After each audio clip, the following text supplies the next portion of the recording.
So much lefty lunacy, more and more every year. I mentioned before this council in Melbourne, James. Stonington yes. Council, is it? City of Stonington?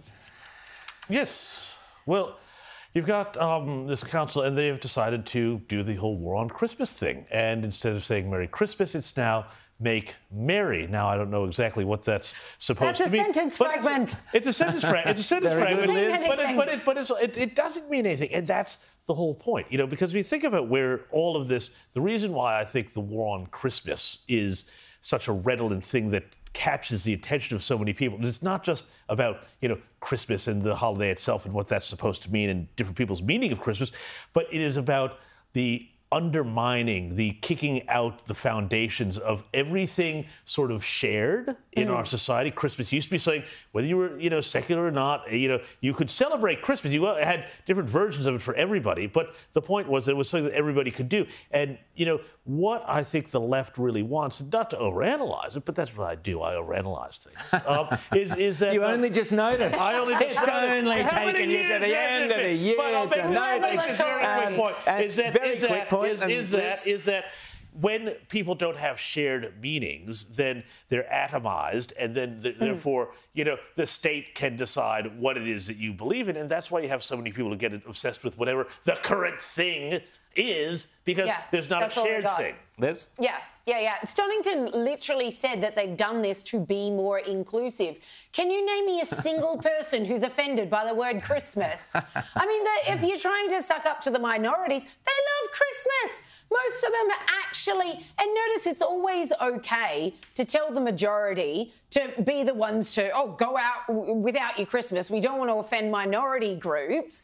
But it's okay to offend the majority by getting rid of our cultural norms like Christmas. The other place that did this was a shopping centre called Pacific Werribee, and they just put up signs saying, Merry everything. Merry everything. That is absolutely ridiculous. This is happening also. There's other ways too. There is a council, Mossman Council, up in the north of Sydney, very posh, well-off council, where people are now saying, hey, Christmas lights could distract and upset nocturnal animals. Maybe let's not have our Christmas lights because it might, you know, terrify the possums. The Mossman possum. Yeah, they're not getting their sleep. They're not getting their shut-eye. Anyway, at least at the shopping centre, the outcry was so big, they had to tear it down and then start putting it back. But that's a really important point you make there, Liz, because it is up to you, the people of Australia, mainstream Australia, out there in the shopping centre and all the rest, to say no to this woke garbage. It's only us who can do it. It's not just that they're woke, it's that they're joyless, and joyless people want everybody else to be just as joyless as they are. So is what this all comes down to. More joyful this Christmas. Go for it. Joy on steroids. Joy on steroids. That's what we want. Sandhurst, Liz, in the UK, that's the equivalent of Duntroon over there. They've hit on a brilliant woke idea, which is to...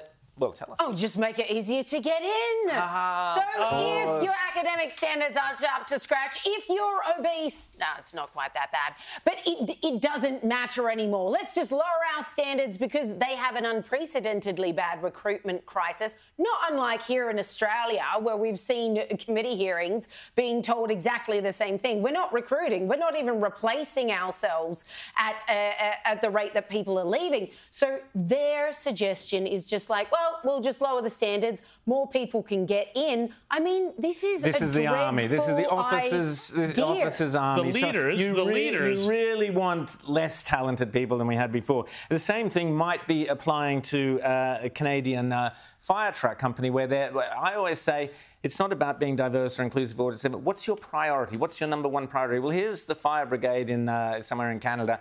I guess we get an idea from that visual what their priority is. Maybe not so much putting out the fires. Maybe this is, virtue woke signalling is what it's all about. I'd rather just have someone turning up at the fire who is good at putting out fires, just my personal thing, than someone who is necessarily of whatever minority group. Let's also mention, it's all come to pass now, James. Scientists we've now hit peak Malthusianism.